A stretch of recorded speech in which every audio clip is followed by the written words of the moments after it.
My 10-year-old son rearranged name cards at an expensive charity dinner, and 2 guests were in tears before the first course arrived. My son Oliver has this thing where he notices patterns in everything. Numbers, expressions, how people relate to each other. His therapist calls it hyper-awareness. I call it a ticking time bomb at social gatherings. Last month at a company cookout, he walked straight up to my coworker's husband and announced he had identical ears to the male guy who comes to our house on Tuesdays and Thursdays. The man's face went ghost white. Turns out my coworker had been cheating for half a year. Oliver just found it fascinating that 2 different people had the exact same earlobes. So when my company announced their yearly $500 plate charity fundraiser, I knew taking Oliver was dangerous. But my ex had our daughter that weekend, and missing this wasn't an option. My boss had made it crystal clear that showing up was mandatory if I wanted any shot at the senior director role. I gave Oliver my usual talk. Sometimes the things we notice need to stay inside our heads. He agreed, but I could see his mind already processing everyone in the hotel ballroom the second we stepped inside. The ice sculptures, the chamber music, the way some people position themselves near or distant from others. The event planner had invested 3 weeks creating the seating arrangement. Political contributors kept away from climate activists, competing executives placed at far ends. Everything strategically planned to prevent conflict and encourage donations. I specifically instructed Oliver to remain at our table while I discussed quarterly numbers with my boss. I turned away for maybe 90 seconds. When I glanced back, Oliver was at the main table rearranging name cards like he was completing a jigsaw puzzle. "Ollie, what are you doing?" "They're wrong, Dad. I'm correcting them." "Those aren't wrong, buddy. Someone worked really hard on those." "No, they're wrong. This person keeps staring at that person. And these 2 share the same last name, but they're sitting nowhere near each other. And him?" He pointed at a card. "He keeps checking his phone and glancing at her." Before I could pull him away, the lighting dimmed for the welcome remarks. People started locating their seats. I watched in absolute horror as my CEO, Richard Vance, settled down beside this woman in a sleek business suit instead of the tech entrepreneur he was meant to be impressing for a deal. His expression went from puzzled to irritated. He kept studying his assigned name card like it might have somehow transformed. The woman smiled courteously and introduced herself.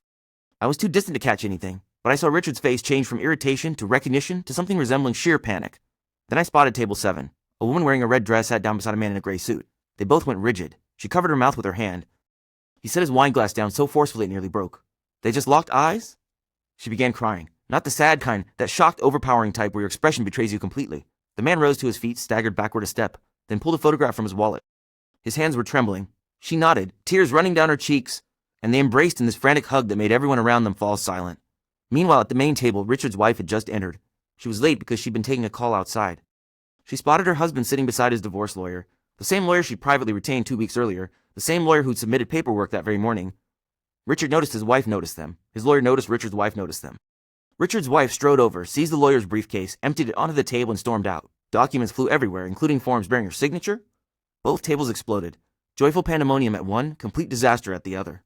My boss gripped my arm. "Did your kid do this?" I don't know how he... "Get him out, now. You're finished here." I took Oliver's hand and we exited before the first course even arrived. He looked baffled about why everyone was so upset when he'd only been attempting to help.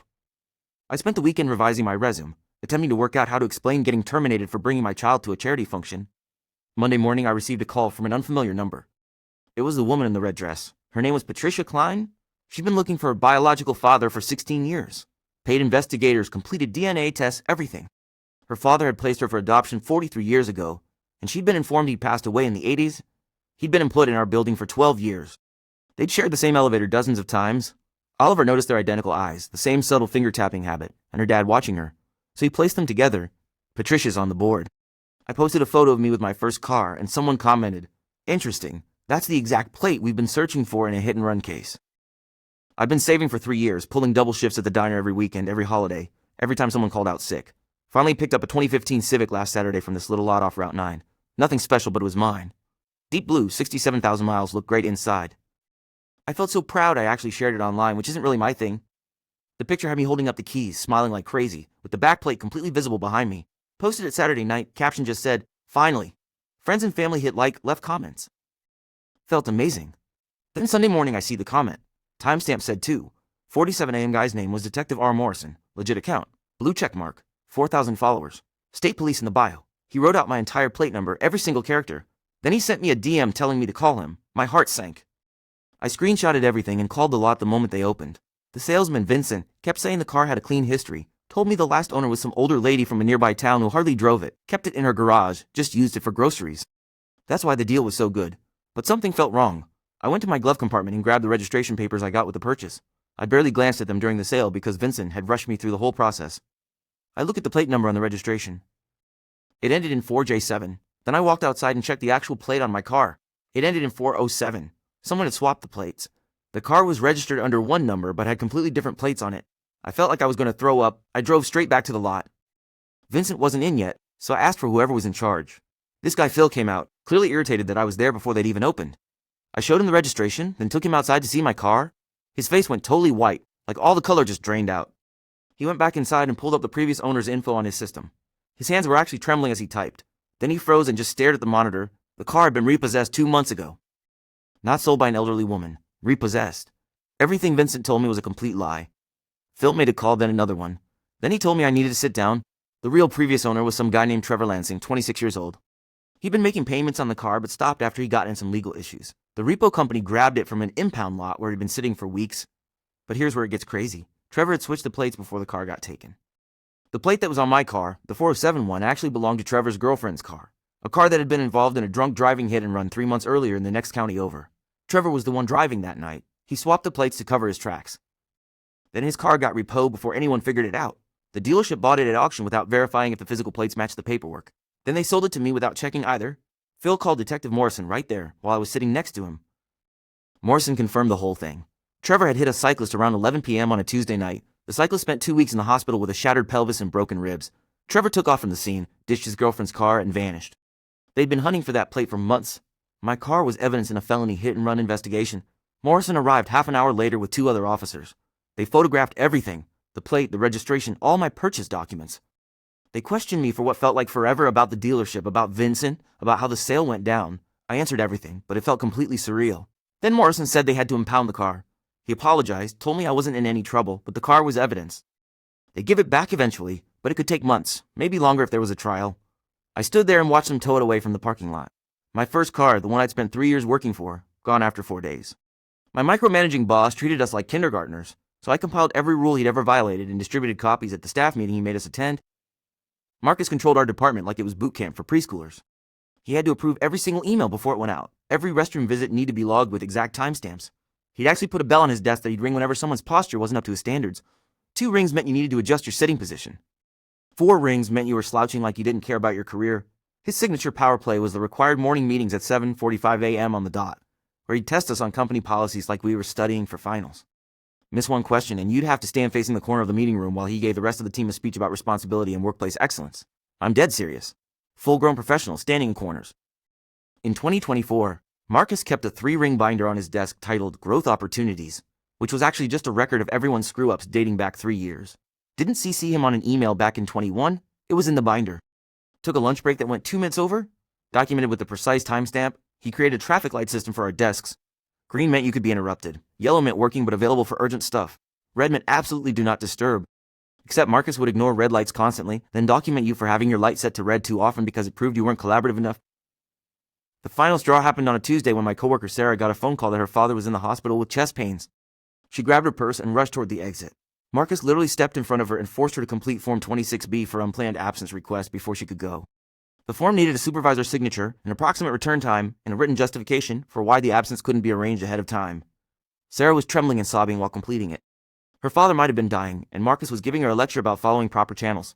She turned in the form at 10:47 a.m. Marcus's rule stated emergency forms had to be submitted within 30 minutes of the incident.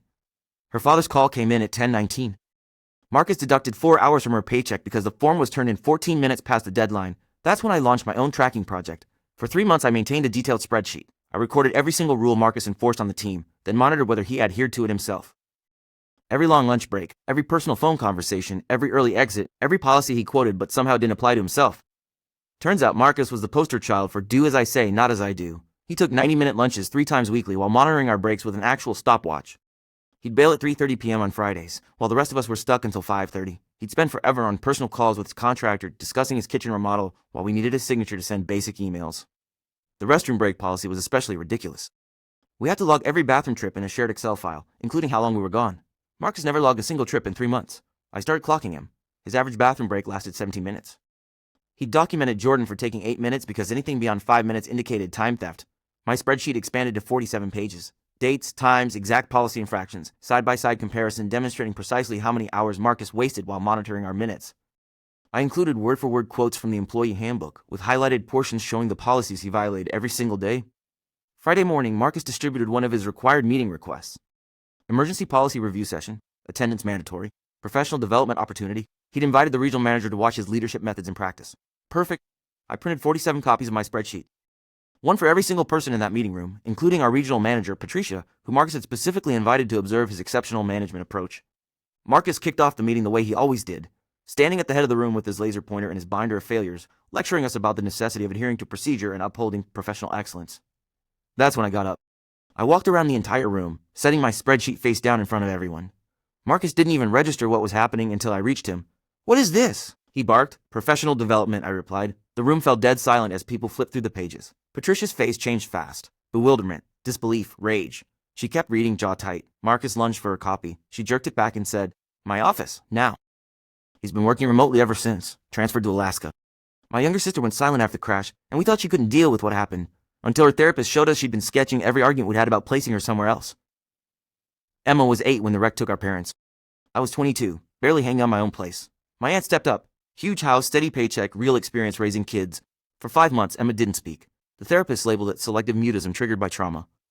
My aunt came by every week, carefully mentioning how Emma might thrive with specialized support and cousins around to keep her company.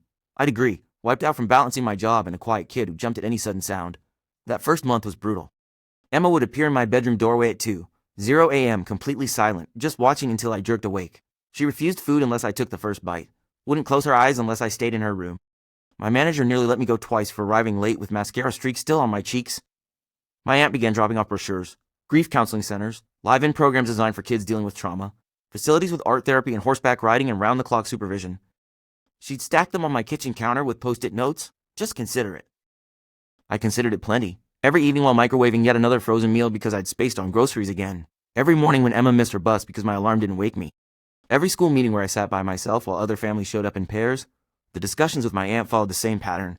Emma would be locked in her room, door shut, headphones covering her ears, replaying the same cartoon episode for the millionth time. My aunt would brew coffee. We'd end up at my kitchen table. "You're sinking," she'd tell me. Not cruel, just honest. I'm handling it. "You're 22. You should be hanging out with people your age, not pretending to be a mom for a kid who won't talk. She's my sister. And she deserves more than what you're able to provide. The money from mom and dad could cover a really solid place, one with trained child therapists, not just you winging it." These talks happened twice a month. Sometimes I'd admit Emma needed better. Sometimes I'd break down after my aunt drove off and search residential programs at 1 a.m. Sometimes I'd hover outside Emma's door and question whether she'd be better off away from me. My aunt really pushed around month 4. She discovered a facility up north, pulled up photos on her tablet. Massive windows, creative studios, flower gardens, children who seemed content. "Just check it out," she pressed. "They've got a spot available." I scheduled a walkthrough for the next week. Didn't mention it to Emma because what would be the point? She wasn't saying anything anyway. But the evening before I was supposed to visit, I backed out. Imagining Emma opening her eyes somewhere I wasn't made my stomach turn. I texted my aunt past midnight. "I can't go through with this. She's staying here." My aunt's response came quick. "You're screwing up." Maybe I was, but she was mine to screw up with. Last Wednesday, Emma's therapist asked me to come in earlier than usual. She never pulled that. Sessions were typically 40 minutes, door locked, then Emma would emerge and we'd ride home without speaking. This time, Dr. Martinez looked tense.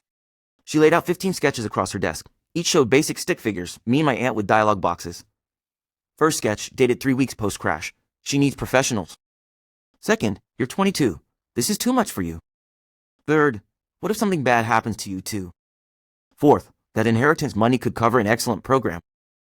6, kids bounce back, she'll adjust. Every private conversation my aunt and I ever had about moving Emma somewhere. Talks we had in the kitchen while Emma supposedly napped. In the backseat while she had her headphones in. Over the phone after lights out. Hushed exchanges in my aunt's sedan parked outside. Each sketch had a date. Each bubble captured exactly what we'd said. "She's been recording everything," Dr. Martinez said softly. "Every discussion about where she'd go. Every time you both talked about sending her somewhere." My fingers trembled holding sketch number 7. My stick figure had tears. The words read, "I don't know if I'm doing enough." Sketch 8 showed my aunt's reply, "You aren't and that's fine." I wanted to throw up. The therapist tapped the final drawing. My stick figure gripped Emma's hand. The bubble said, "She's staying here." "Yesterday," I managed. "Dr. Martinez, I didn't tell anybody about canceling that tour." "I know," she said. "She heard you anyway." Dr. Martinez explained Emma had been catching everything for 5 months. All that time thinking she'd shut the world out. 5 months of supposedly private talk she absorbed every word of. The therapist slid over one last sketch, fresh crayon marks. Emma and me, fingers linked. A single bubble. "You really meant it." "She began speaking this morning," Dr. Martinez told me. "Asked if you truly meant she could stay with you." The door cracked open. Emma stood there. eyes swollen and damp. "Do," she whispered. My brother crashed through my classroom door in the middle of math hour, crying, "Please, I need help." And all I could think about was the last person who said those words, and ended up dead in my apartment. Marcus's face was covered in cuts, his right eye completely swollen, his jacket stained with fresh blood. 26 second graders stopped coloring and stared at him. I hadn't talked to my brother in 3 years, not since Dad's funeral when he vanished during the reception. I caught him in the garage stuffing Dad's coin collection into a duffel bag. While I was accepting condolences, he was stealing the Morgan silver dollars Dad spent 30 years collecting. "Miss Chen, should I call security?" my teaching assistant whispered, phone already in her hand. I looked at Marcus's terrified eyes and felt my chest tighten. The last time someone showed up desperate for my protection was my roommate from college, Sarah. Junior year, 3 in the morning, she hammered on my door, blood pouring from her nose. Her boyfriend had cornered her after work, shoved her against a brick wall, punched her repeatedly. She was hysterical, sobbing, begging me not to involve anyone because it would only make things worse. I kept her hidden in my place for 3 days. Let her sleep in my room while I crashed on the floor, cooked her meals, swore to her she was safe. On the 4th morning, I woke up to complete silence. Found her in my bathroom, empty bottle of pain pills on the counter. The note was 3 words, "Can't do this." I was 22. The cops interrogated me for 8 hours. Her family blamed me for not reaching out. Her boyfriend walked free because she'd never filed charges. "Sis, please." Marcus's voice broke. He grabbed my shoulder, his fingers shaking. "Danny's on his way. He tracked me here. He knows where I am." Danny. The name made my stomach drop. Dad had warned me about him before he died, twice actually, telling me to keep away from Marcus's crowd. The type of guys who collect debts with violence. I pulled out my phone, thumb hovering over 911. That's when the classroom door flew open, the handle crashing into the drywall. A guy in a dark hoodie stood there, eyes darting around the room like a hunter. Kids shrieked. Someone tipped over a jar of markers. He pointed straight at Marcus. "You stole from me, you little rat."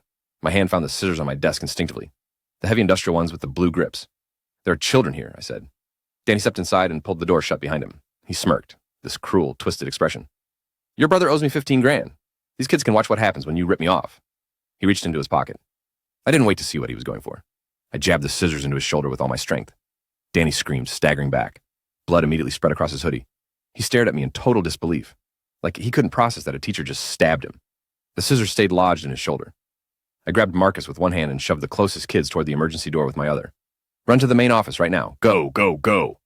26 children bolted out the exit.